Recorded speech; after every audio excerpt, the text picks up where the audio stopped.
welcome back to Vlogmas. Today I'm going to be making my own cross-stitch cards. I only really buy cards for my immediate family, like parents, grandparents, children.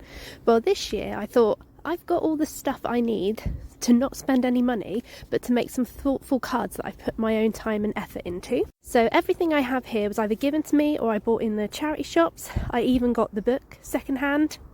And I do love cross-stitching, so this was a great hobby that I could turn into Christmas cards. And I sat down with a cup of tea, chose some designs, and I think it took me about 1 to 2 days to finish a design, obviously with life in between. So I picked the stocking design first, and that's what I'm going to be going with. But I also had already made half of this Virgin Mary design that I was going to use as a Christmas decoration, but it actually saves me some time if I just complete it and turn it into a card.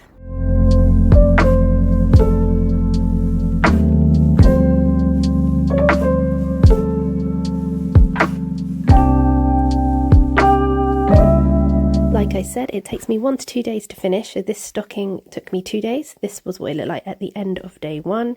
And then I finished it on the second day and turned it into the card. And I really like the results. So I cracked on with the rest. And here are the 4 designs that I have made so far.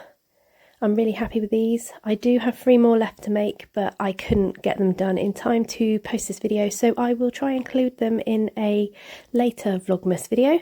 And I hope the recipients are going to be very happy with what I made for them. So I will catch you in the next video, guys. Please remember to like and subscribe. Bye!